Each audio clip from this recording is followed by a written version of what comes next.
même une grande et belle visite gourmande et patrimoniale. Est-ce que ça vous dit? Oui. Oui. Très bien, on va suivre le guide. Le guide, c'est Nathalie. L'autre Nathalie.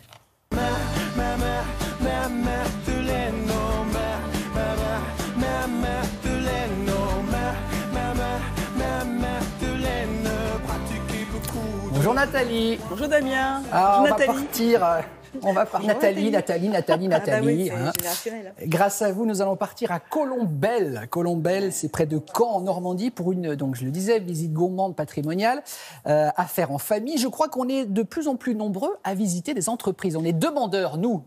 Ça, c'est la bonne nouvelle. Effectivement, on est de plus en plus curieux à aller visiter les coulisses des entreprises pendant l'été. Et selon Entreprises et Découvertes, l'Association nationale de la visite d'entreprise, en 2019, nous étions 15 millions. On note une progression de 30% en 7 ans.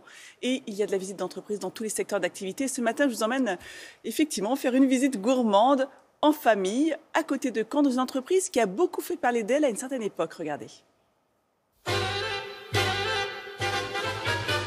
Ce soir, j'attends. Allez, bonjour à toutes et à tous, bienvenue à la Biscuiterie Jeannette. Ravi de vous accueillir ce matin pour une visite de l'entreprise.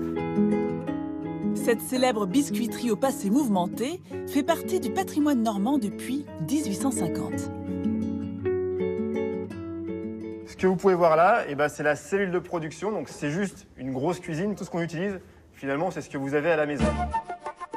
Et vous avez quelqu'un qui élabore les recettes et qui change régulièrement, qui innove? Alors on a la partie forcément recherche et développement. Après on a des recettes qui sont notre basique et surtout notre savoir-faire. Et puis on est toujours en train d'essayer de développer de nouvelles saveurs, etc. Une fois que les madeleines ont été dosées, elles partent. Ce qui est important, c'est que toujours la même vitesse, qu'il n'y ait pas de creux entre les madeleines. Parce que le four, il fait en tout 20 mètres de long. Et en fait, dans la partie cuisson, on vient chauffer très fortement au premier foyer. Ça, c'est pour venir saisir le cœur de la madeleine, l'intérieur. Ensuite, ça repart sur une cuisson qui est assez douce. Et puis, on vient finir sur le dernier foyer qui est la finition de la madeleine. En une heure, vous faites au moins combien de madeleines à peu près? Généralement, on va être à peu près à quasiment 1 tonne à l'heure. D'accord. Et donc, vous allez arriver dans la partie qui est finalement le démoulage.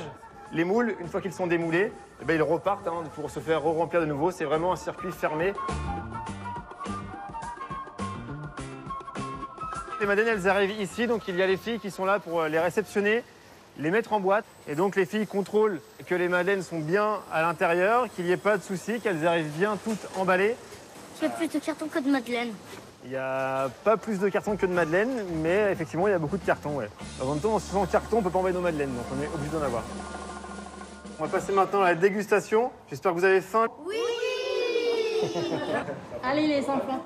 Nous venons de Saint-Nazaire, nous étions tombés sur un reportage à la télévision, sur France 2. Et en fait, on avait été touchés par l'histoire qui était racontée dans ce reportage, l'histoire des salariés qui occupaient leur usine. Notre combat, il a eu lieu en 2014. Puis on a séjourné pendant 344 jours dans l'entreprise, nuit et jour. L'objectif, c'était de sauver nos emplois. Jeannette ne devait pas mourir, c'était le dernier employé industriel en intramuros. Vous avez été plus loin que n'importe qui. Personne n'était arrivé à votre niveau de combativité. Vous êtes des héroïnes, alors bravo à vous. On a bataillé, mais on a réussi. Moi, je suis dans ma 47e année avec toutes les Jeannettes confondues.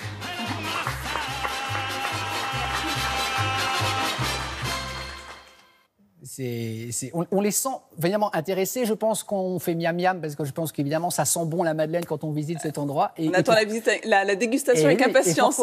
La composante humaine est importante évidemment dans ce cas comme dans de nombreux cas, Nathalie. C'est aussi à ça que ça sert la visite d'entreprise. Donc effectivement, on apprend sur le savoir-faire, mais aussi sur l'histoire de l'entreprise, sur l'histoire des salariés. Et là, en l'occurrence, par exemple, Marie-Claire. Marie-Claire, 47 ans de métier, elle l'a rappelé, la biscuiterie, c'est toute sa vie.